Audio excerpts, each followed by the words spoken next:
Jalaf, ¿no? Presidente de la CESANE, de Estacioneros de Servicio aquí del NEA. Em, ¿Qué ocurre con los combustibles? ¿Aumentarán o no? ¿Es posible que esto suceda? Obviamente, si aumenta el combustible, esto también a veces, no, a veces no, se traslada a los precios de la góndola, sea por viveza criolla o porque realmente aumentan los costos de los fletes. Pero bueno, Jalaf, ¿qué tal? ¿Cómo está? Muy buenos días. Carla Esvica, Mario Samaniego los saludan desde LT4. ¿Cómo anda? Buen día, ¿cómo andan, chicos?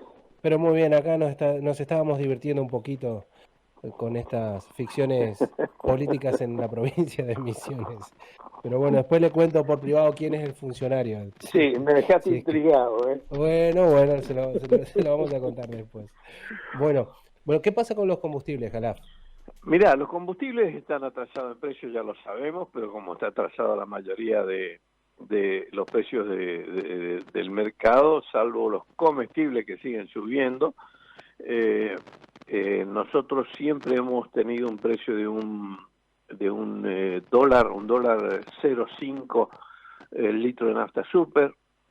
Y ahora si lo ponemos en el dólar más barato, en el oficial, estaría en 72 pesos, 73 pesos. Sin embargo, nosotros no somos promotores de que se incremente el precio de los combustibles. En una época de crisis como la que tenemos, se nos van a caer más las ventas de lo que ya están. Estamos en un 50% gracias a que el gobierno provincial permitió la reactivación de actividades económicas como la yerbatera, la cosecha de hierba, la cosecha de tabaco, la cosecha de té, el movimiento gradual de los aserraderos. Entonces se empezó a mover un poco la economía de la provincia, inclusive hasta el turismo local en Catarata. O sea, hay un pequeño movimiento que ayuda a la economía provincial. O sea, del 100 Es que ustedes vendían antes, del 100%, hoy solamente venden un 50%. De promedio estamos vendiendo el 50. Hay algunas estaciones que estarán por debajo del 50 y algunas estarán un poquito por encima, pero no más de eso.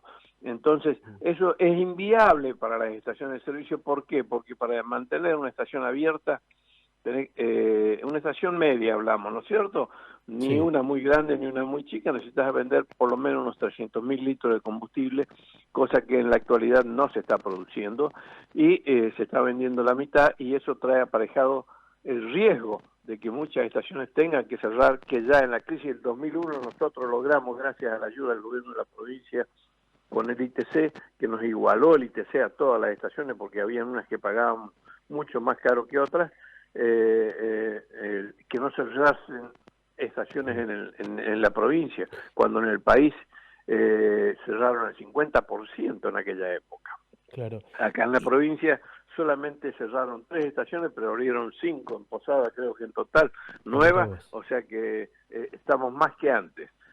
Todo es política de gobierno con contribución directa de la actividad que uno lleva y desarrolla con los gobiernos provinciales.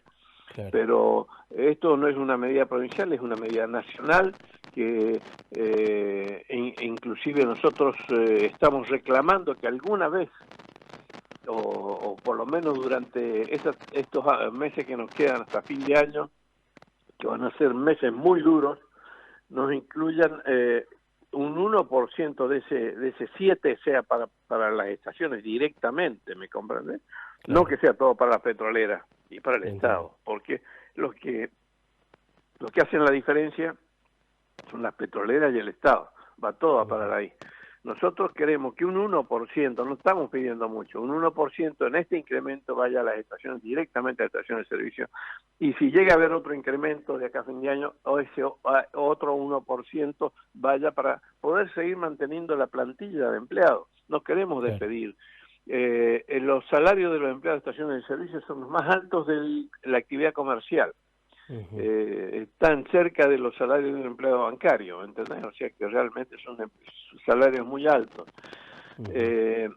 Entonces el planteo está en que por un lado tenemos ventas bajas y por otro Claro, lado nos quieren incrementar el precio, pero no para nosotros, porque el precio se incrementa al público, el que paga es claro. el público. Entonces el público deja de comprar la cantidad que compraba antes, anda menos y se nos cae más la venta de lo que ya estaban caídas. ¿A ustedes les llegó el ATP? A nosotros no nos llegó el ATP, tuvimos que hacer reclamos reiterativos a pesar de ser una actividad esencial. Como era esencial nos consideraron de que no correspondía. Pero le digo, ¿cómo no va a corresponder? Si es esencial para un supermercado, para un mercado, para una carnicería, para una verdulería, para ¿cómo es que se llama? Una farmacia, Claro. para un delivery, que trabajaron más de lo que trabajaban antes. Pero en el caso nuestro, las estaciones de servicio, en el mes de marzo vendimos un 10% de lo que vendíamos y era casi todo fiado, eran para empresas que pagan una vez cada 15 días o una vez al mes, o eran para vales del Estado provincial para la fuerza de seguridad. Encima de que era poco, no era efectivo. Y entonces, después de mucho reclamar y gracias a la contribución de los reclamos que se hizo a través de la Confederación de Estaciones de Cámaras de todo el país, que se echa, y la ayuda del secretario del gremio nuestro, que también es uno de los secretarios de la CGT, que es Carlos Acuña, nos ayudó a lograr el ATP, que iba a ser la mitad, pero eso fue un mes, y ya el otro mes ya nos dieron solamente un sueldo básico, nada más. O sea que realmente estamos en una situación crítica y tenemos miedo que se agrave con este incremento, que no lo solicitamos, porque no nos va a beneficiar a nosotros en nada, solamente va a ir a parar a las petroleras y al Estado, y nos va a perjudicar en la caída de las ventas que recién estaban repuntando. Bien, por último, ojalá, y agradeciéndole su tiempo como para hacer retórica en esto y titularlo, o sea, por el momento los combustibles no aumentan. Por el momento no aumenta, pero casi seguro van a aumentar, no sabemos cuándo. Y esperemos que no lo digan cuándo, porque es otro agravante. Cuando lo vienen anunciando una semana antes, el día ese o los 2 días previos nos vacían los tanques y después no podemos reponerlo. ¿Por qué? Porque nuestro margen es un margen muy estrecho, tenemos un 8,5%. ¿Me comprendés? Un 8,5%, y si aumenta un 7%, ya salimos perdiendo un 3%, porque entre pagar el impuesto a las transferencias bancarias, entre pagar ingresos brutos, entre pagar los impuestos municipales, salimos perdiendo para reponer el combustible. ¿Me entendés? O sea, esos incrementos se tendrían que dar de un día para otro, prácticamente sin aviso, y además las estaciones nunca se negaron de atender, a pesar de que avisaban 3, 4, 5 días antes de que iba a haber un incremento. Pero no nos beneficia para nada cuando son incrementos muy elevados. Claro. Si es un incremento ¿Y de cuánto sería aproximadamente o de cuánto se habla? Se habla de un 7%, se habla, pero vos sabés que dicen y se desdicen, porque dijeron que sí, que se iba a dar, porque Nielsen sabe que la economía de YPF no está muy grave en el sentido financiero y necesitan recaudar.